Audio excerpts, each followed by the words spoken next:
Hello అండి, welcome to my channel.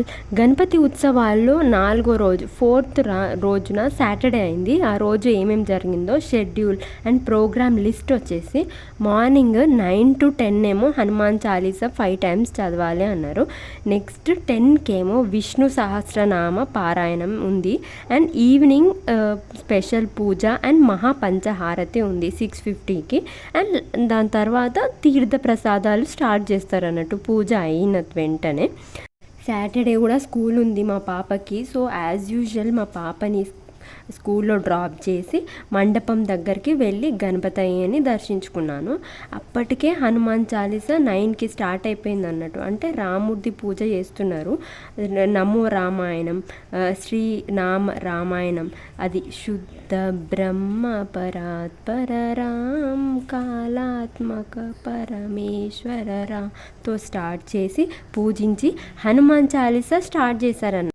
Total 5 times చదవాలనుకున్నారు. నేను 1 టైమే చదివేసి పారాయణం చేసేసి తిరిగి ప్రసాదం తీసుకొని వచ్చేసాను అన్నట్టు ఇంటికి. హనుమాన్ చాలీసా చదివినప్పుడు మెన్ అండ్ ఉమెన్ ఈక్వల్గా ఉండే చైర్స్లో చదివినారు 5 times. కానీ 10కి విష్ణు సహస్రనామ పారాయణం స్టార్ట్ అయింది. మెజారిటీ ఆఫ్ దమ్ ఉమెనే ఉన్నారు. ఉమెన్కే మైక్ ఇచ్చేసినారు అన్నట్టు. ఉమెన్స్లో కూడా అందరికన్నా పెద్ద ఆవిడనే మైక్ తీసుకొని స్పష్టంగా పారాయణం చేసినారు. విష్ణు సహస్రనామ పారాయణం చూడండి, ఇంతమంది వచ్చినారు. ఇలా జరిగిపోయింది పారాయణం మొత్తం. అండ్ వచ్చిన వాళ్ళు కూడా ప్రతి ఒక్కరు ఏదో ఒక ప్రసాదం తీసుకొని వస్తారు. అవి దేవునికి పెట్టి అందరు డిస్ట్రిబ్యూట్ చేసుకుంటారు అన్నట్టు. మధ్యాహ్నం చూడండి మా సైడ్ కోతులు వస్తుంటాయి అన్నట్టు. పిల్లలు చూడండి ఎలా ఆడుకుంటున్నారు, ఒకరిని చూసి ఒకరు.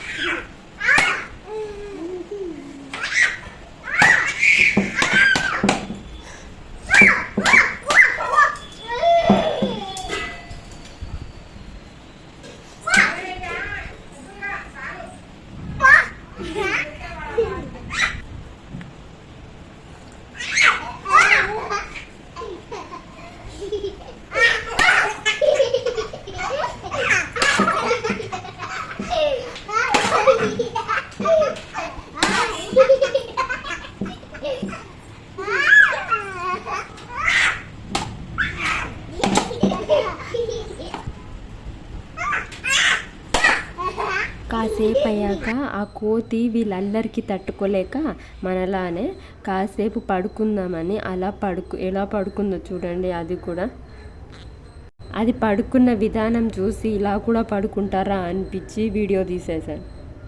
ఈవినింగ్ అయింది. ఈవినింగ్ సేమ్గా స్పెషల్ పూజ అయింది. అండ్ ఒత్తులతోటి దీపాలు, హారతి, మహాపంచ హారతి కూడా అయింది. 6:57 వరకు అయింది.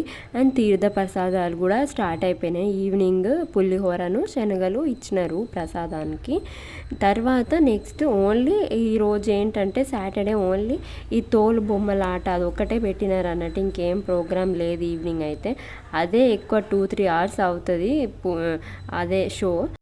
ఈవినింగ్ 7-7:30కి అలా తోలు బొమ్మలాట స్టార్ట్ అయిపోయింది. పూజ హారతి అయిపోయినాక అలానే యాజ్ యూజువల్ సైడ్కి తీర్థ ప్రసాదాలు కూడా ఇస్తున్నారు. తోలు బొమ్మలాట స్టార్ట్ అయిపోయింది. ఇది ఏపీ ఆంధ్రప్రదేశ్లోని చెందిన ప్రాచీన ఛాయ నాటక కళ. ఇది యునెస్కో కూడా గుర్తించింది అన్నట్టు. వీటిని గుర్తింపు పొందిన ప్రజా కళారూపంలో ఇది కూడా ఒకటి.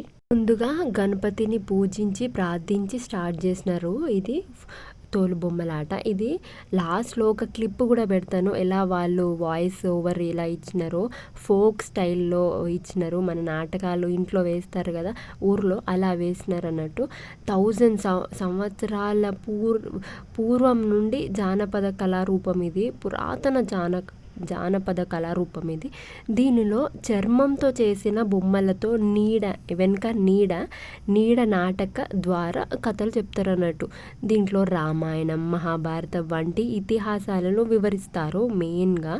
అండ్ వెనుక నీడ నుండి ఒక తెర, ముందు ఒక తెర చూడండి, ఒక క్లాత్ లాంటిది, తెర లాంటిది పెట్టి బొమ్మలతో ఈ బొమ్మలను ప్రకాశవంతమైన, చూడండి ఒక బల్బు పెట్టినారు కదా, ఆ బల్బు ముందు ఈ బొమ్మల్ని పెట్టి ఆడిస్తారంట అన్నట్టు. కాంతికి ఎదురుగా ఈ ప్రదర్శనను చేస్తారు. ఈ కళారూపంలో సాంగ్స్, సంగీతం మరియు సంభాషణలతో ప్రేక్షకుల్ని అలరిస్తారు. వందల పురాతన పాత్రలను సజీవంగా చిత్రీకరిస్తారు వీళ్ళు. చూడండి ఎలా ఆడిస్తున్నారో. వీళ్ళ ప్రత్యేకతలు ఏంటంటే తోలు బొమ్మలాట ప్రత్యేకతలు, ఈ తోలు బొమ్మలు అండ్ నీడ నాటకం, పురాతన కథలు, చారిత్ర ప్రాముఖ్యత, అప్పటి ప్రాముఖ్యత గురించి కూడా వివరంగా వివరిస్తారు. ఓల్డెన్ డేస్లో అప్పట్లో ఇవే నాటకాలు చూసే ఉండేవాళ్ళు.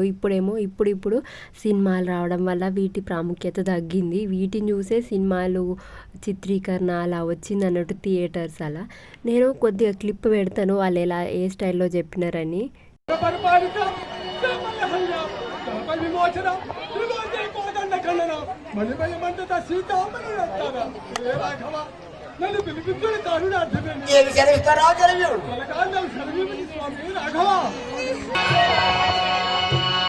విఘ్నరాజ శరణో విఘ్నరాజ శరణో సంబోధర విఘ్నరాజ శరణో విఘ్నరాజ శరణో